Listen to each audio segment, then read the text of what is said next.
This week we are going to be going back and making breakfast again, and the first recipe we're going to be doing are biscuits and gravy. So if you've ever had biscuits and gravy, you know it's a delicious treat, and it's from the South. And so the ingredients we need are flour, baking soda, baking powder, salt. We're going to be making buttermilk. We need a stick of butter, and then optional heavy cream, and I don't have any heavy cream, so I'm going to be using half and half, and that should work just fine. So to make our buttermilk, you may remember in class we did this. You put either vinegar or lemon juice. You can use either one. We need 1 cup of buttermilk. So what I'm going to do is I'm going to squeeze a quarter lemon. If you're using vinegar because you don't have lemon, that's great. You do 1 teaspoon of vinegar. Okay, so I just used about a quarter of a lemon. And then I'm going to fill it up with milk to the 1 cup line. And we just need to let that milk have a minute to curdle so that we can have our buttermilk. That is now buttermilk. Okay, so now we are going to mix together our dry ingredients. You want to use a pretty big bowl. We're going to put in our flour, 2.5 cups. We have a tablespoon of baking soda. A teaspoon of baking soda. Tablespoon of baking powder.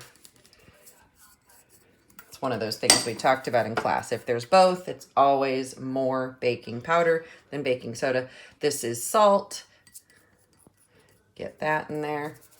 And just the dry ingredients, we're going to whisk them together for even distribution. Okay. And then we're going to take our butter, nice and cold, and we're going to cut it up. And this is the same idea as making a pie crust, where you want to keep the butter cold. You want there to be some very small pieces of butter in the batter or the dough. And we're going to just keep cutting it up.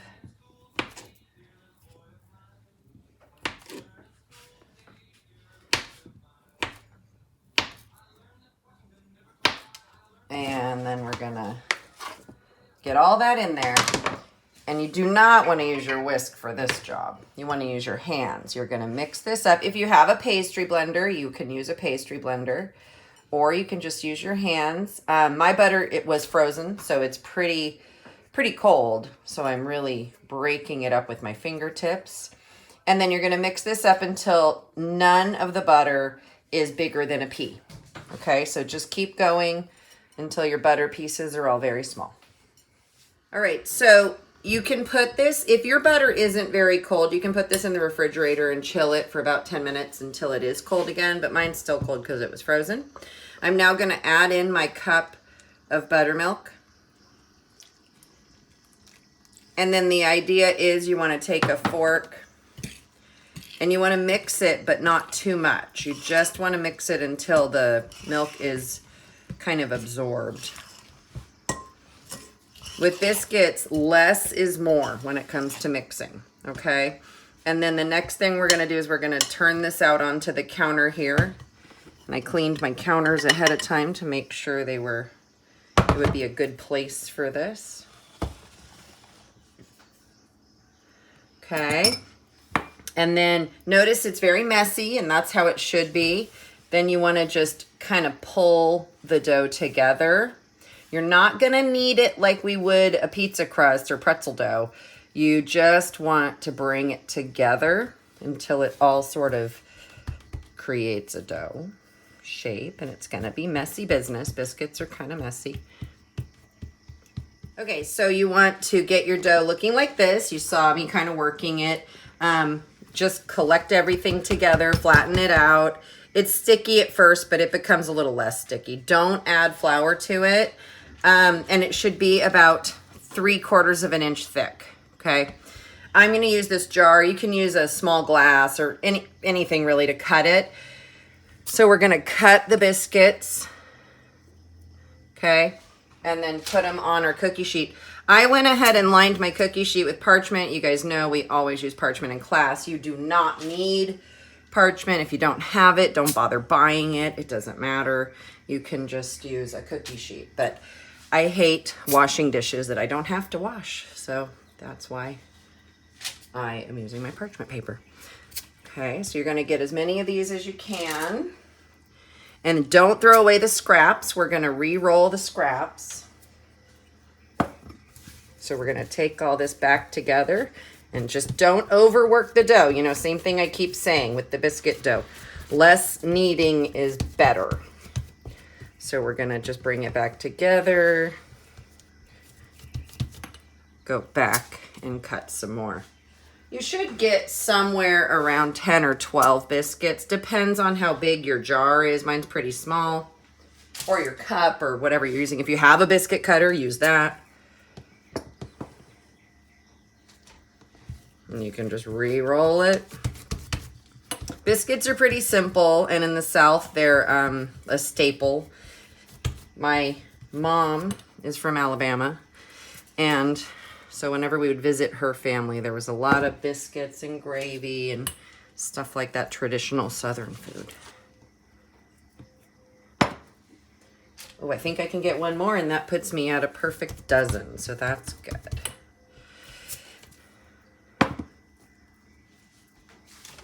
Okay, so here's what my pan of biscuits looks like. They're not perfect. They're all a little bit different. The last step is to brush them with some heavy cream. And like I told you guys before, I don't have any heavy cream, so I'm using a little half and half. It should work just fine. Gonna use my pastry brush and just hit each one of them.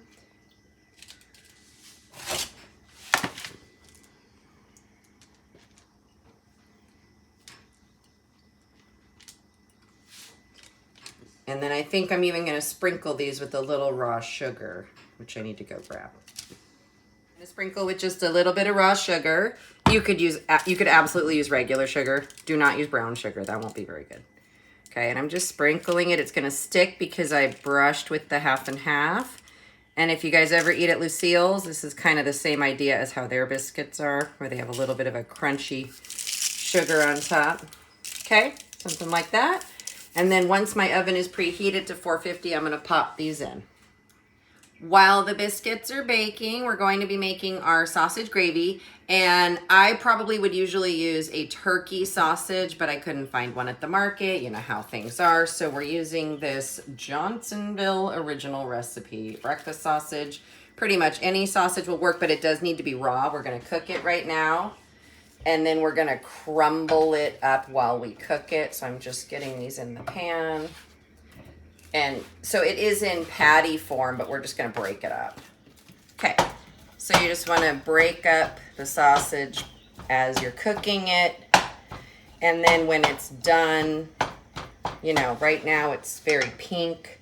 You wanna cook it until it's all brown and crumbly. So this will probably take, I don't know, 7 minutes, 6 or 7 minutes. Once your sausage is cooked, you can see that mine is no longer pink. There are parts that are even kind of dark brown, you know, kind of maybe like a crispier edge. And so once you get it to that point, you're gonna add 1/4 cup of flour. And we wanna cook this for about 3 minutes. And this is going to make a bit of a roux for us. And eventually that flour is going to be what thickens our gravy. Alrighty, so our biscuits are ready. Oh my gosh, look how beautiful those are. They're beautiful golden brown and they're nice and fluffy. And now we are going to add our 2½ cups of milk in. This has been cooking, like I told you, for about 3 minutes. So we're going to add our 2½ cups of milk in. This is one of the final steps for our gravy here. Also, we are going to add in our freshly cracked pepper. You can use regular pepper.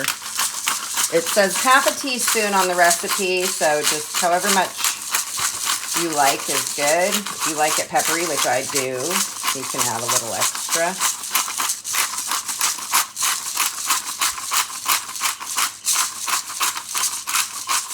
And a little bit of cayenne pepper for just a kick.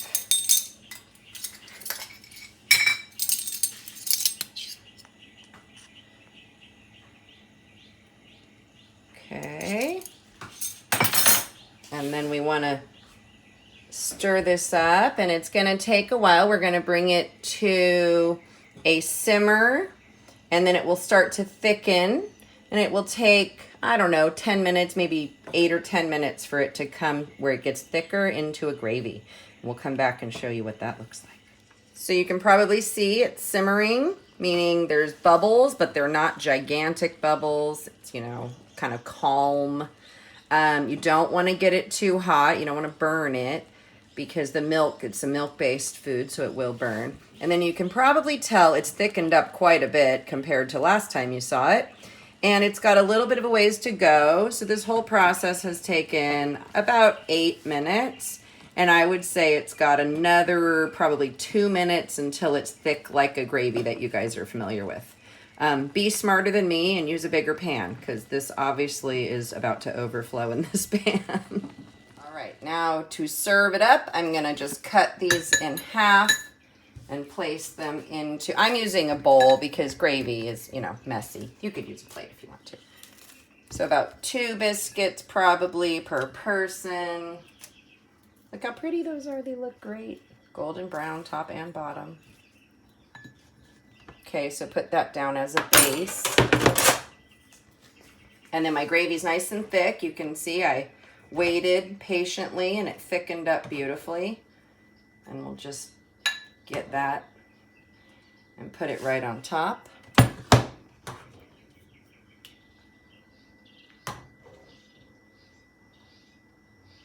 And there we have it.